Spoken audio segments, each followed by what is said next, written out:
Depuis de nombreuses décennies, notre commune est associée au monde du modélisme. D'abord grâce au musée des maquettes animées qui abrite les réalisations de Pierre Cogniet, puis grâce à la volonté de Marguerite Cogniet, sa veuve, qui nous a quittés en 2019, après avoir su rassembler autour d'elle une poignée de bénévoles, assurant à tour de rôle l'entretien et les visites de musées, mais aussi la maintenance des maquettes exposées. Les noms de Pierre et de Marguerite Cogniet étaient indissociables. C'est pour cette raison qu'ils resteront à jamais gravés sur une place communale voisine et au fronton du musée des maquettes animées. Réalisées à quatre mains, ces maquettes animées ont toujours été mises en valeur. Au départ par les amis de Pierre, puis par le comité des foires et enfin et jusqu'à aujourd'hui par l'association Vallon Art et Tradition que vous présidez, Monsieur le Président. Pendant plus de 10 ans, chaque 1er mai, un grand salon regroupait dans cette salle, comme aujourd'hui, des passionnés du modèle réduit, des exposants venus de 4 coins de France pour montrer leur réalisation à un public conquis. Derrière toutes ces expositions, avant et après l'ouverture des portes, il y a, aujourd'hui comme hier, un gros travail de recherche, d'organisation et de mise en place. Un travail réalisé uniquement par des bénévoles engagés. Malgré l'usure du temps, malgré les aléas et les années Covid dévastatrices, cette belle aventure humaine a toujours su renaître. Le bénévolat associatif a repris ses droits pour permettre aujourd'hui encore la tenue d'un nouveau salon, le 3e d'une nouvelle série que je souhaite tout aussi réussie et tout aussi longue que la précédente. Par ma présence et par celle de quelques conseillers, la municipalité souhaite mettre à l'honneur ces valeurs de partage, ces valeurs d'accueil et de bénévolat qui vous honorent tous ici et qui permettent l'organisation d'une telle exposition au cœur de notre commune. Je terminerai en vous souhaitant à tous un excellent salon et en vous remerciant pour votre accueil. Je veux remercier particulièrement Fabrice Soulier qui viendra cet après-midi, mais qui a largement contribué à sauver le musée l'an dernier et donc à nous permettre d'organiser cette manifestation. On a vraiment frisé la catastrophe, mais enfin ça va. Je veux remercier également tous les exposants qui sont là. Je vais les citer. J'ai pris mon anti-sèche parce qu'ils sont nombreux. Alors, Monsieur Payon, c'est un homme qui fabrique des châteaux en boîte d'allumettes. Il faut beaucoup de patience, beaucoup de colle et beaucoup d'allumettes. Bernard Diot fabrique dans des contenants divers, variés et complètement improbables des petits circuits de train au diamètre à chaud et qu'il habille avec des paysages. Denise Foucrier, une habituée du salon, qui vient avec encore une maquette construite par son compagnon Daniel, qui présente cette fois une rue de Souvigny, c'est pas loin, et le tramway de la même ville. Gilles François, c'est l'homme qui fait du bruit quand on lui demande le sifflet. En fait, il a construit une chaudière et puis une batteuse Merlin. Alors c'est intéressant cette batteuse parce que l'entreprise Merlin était installée à Vierzon. Et donc ça nous rappelle comment on faisait dans les années début du XXe siècle. René Lafont, tout le monde le connaît à Vallon, forcément. Où il est caché? René Lafont, alors il a tellement été marqué par son passage dans la marine qu'il fabrique toujours des bateaux. Le dernier, c'est le Charles de Gaulle. Jean-Luc Mondon, encore un sous-marinier, cette fois. Il est caché, pourtant il y a du volume. Il est caché derrière ses maquettes. Bernard Marchal, devant moi, c'est lui qui filme. Et il fabrique des petites vitrines qui représentent des métiers disparus. Claude Martin, encore un sous-marinier. Et devinez ce qu'il fabrique. Voilà, des sous-marins. Il est installé là-bas. Il est tout petit, il se cache. Il est là.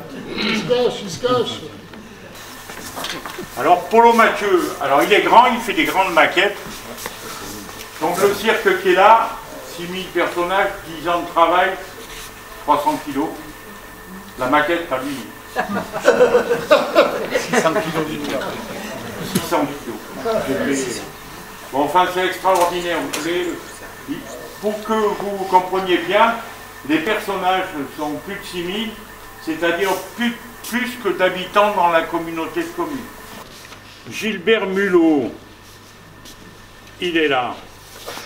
Alors il est installé là-bas près de la porte et il fabrique une maquette au 32e d'une fermette dans les années 1900 encore.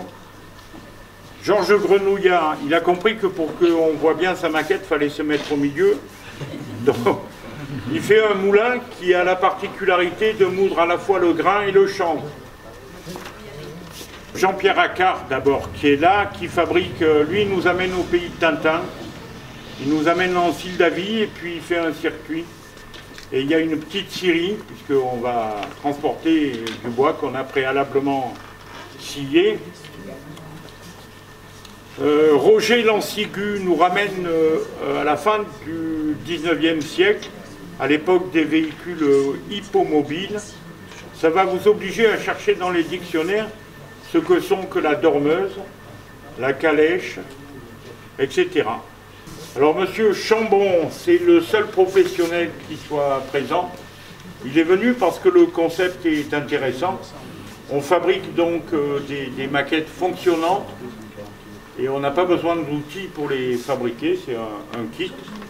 C'est un très beau cadeau pour les enfants, les petits-enfants et tout. Vous en avez? Les grands aussi. Patrick Delpierre, alias le colonel. Non, mais il est vraiment colonel. Et son épouse Martine qui présente des broderies. Alors, Patrick présente cette année une maquette qu'il a présentée déjà il y a au premier salon, qui a pour terme la guerre de 14. À l'époque, on fêtait, j'ose même pas dire l'anniversaire de cet événement. Et si j'ai bonne mémoire, cette maquette est labellisée. Donc elle mérite vraiment qu'on s'intéresse à elle. Je vous parle de Jean-Pierre Péquia qui présente un bateau de la grande pêche à Terre-Neuve. Un bateau traditionnel fabriqué sur la côte d'Opale. C'est ça. Et puis c'est assez rare, une épave, qui est quand même gonflée. L'homme en uniforme, Serge Pêcheur. Donc encore un ancien de la marine, ça se voit. Donc il présente une escadre quasiment en ordre de bataille. Et un bâtiment qui est en construction. Et l'ami Tréhard, qui est aussi un passionné d'allumettes et qui fait la grande roue qu'on voit dépasser là-bas. Oh, comment j'ai fait pour t'oublier? Vous avez oublié le gamin. Alors Jean Bastidon, c'est quelqu'un qui vient de Teneuil. Je vous incite à discuter avec lui, il a une vie qui mérite, il la raconte. Il présente le TACO. Le TACO, c'était une petite ligne de chemin de fer qui allait de Saint-Point à La Pérouse. Et là, il présente le TACO traversant Teneuil. Voilà.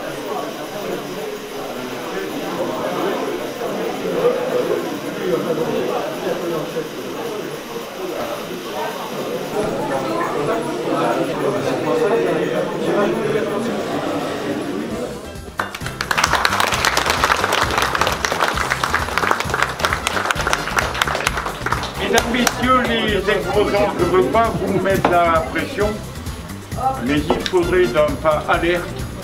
Parce que vous risquez de manger froid. Au tire-bouchon, vous êtes attendus pour manger. Notre appréciation.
Vous avez les cheveux bleus.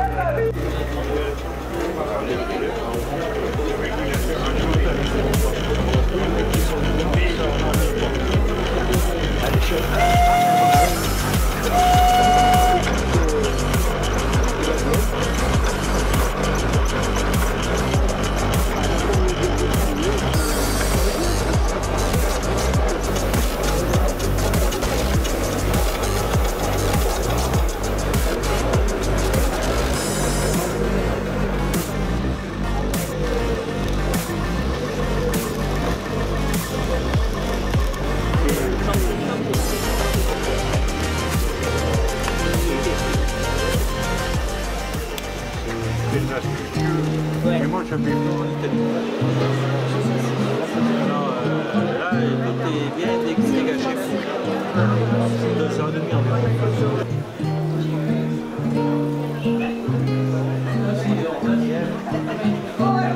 C'est incroyable.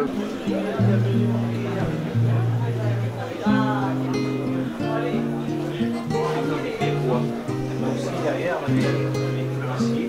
malheureusement, je faisais la fichette, peut-être j'ai mis de la lumière pour un parce qu'il avait ça, celui-ci il l'avait surnommé, mais il est pas encore fini.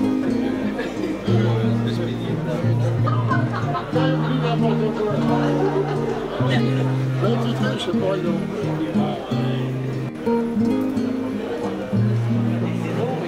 Je sais pas, il faut...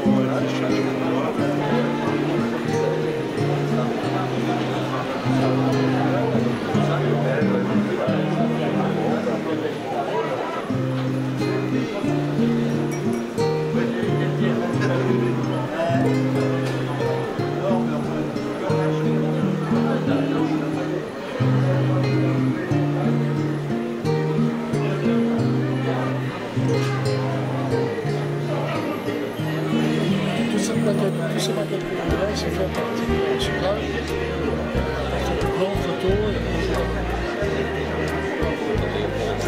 Les photos, parce que ça c'est important.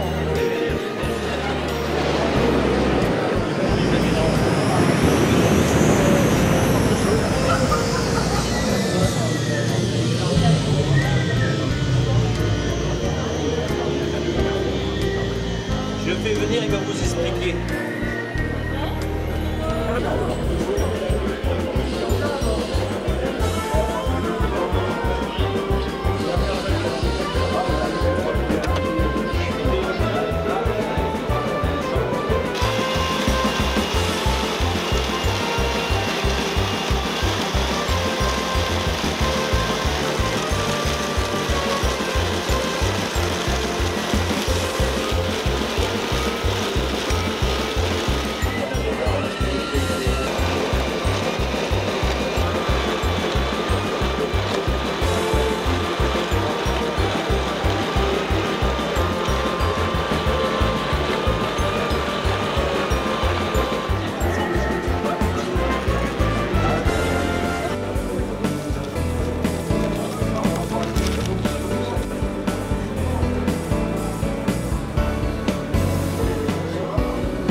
quand elle a perdu son mari, parce que lui était parisien et elle.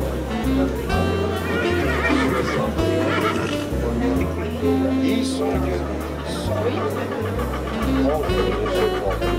Il m'avait déjà enfilé les légumes, je savais pas. Puis je voyais tous les mecs dans un seau, ils avaient été achetés. On va arrêter des bêtises, alors on se fait Il est aussi dur que moi.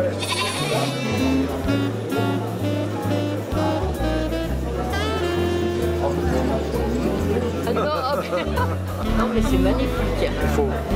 Là, le veau il est mal tourné, il faut le mettre comme il faut, autrement il sortira pas. Ah, c'est bon. Ah ouais, c'est génial. Et vous faites ça depuis combien d'années? 10 ans. Ah oui, j'allais dire depuis la retraite. Quoi. Depuis que je fais plus rien, je fais ça. On va marcher, faire la naissance.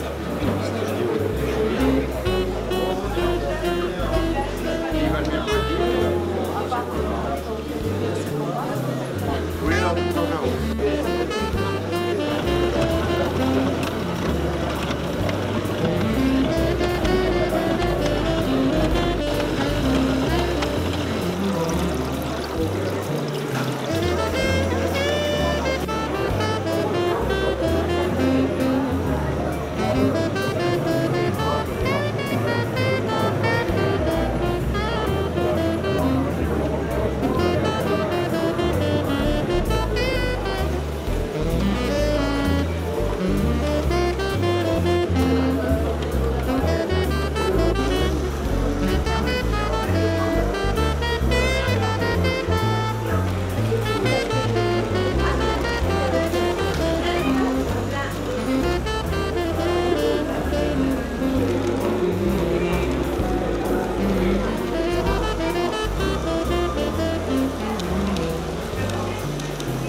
Pour l'instant, je bouge pas. Bon, faut dire, hein, je peux se déplacer.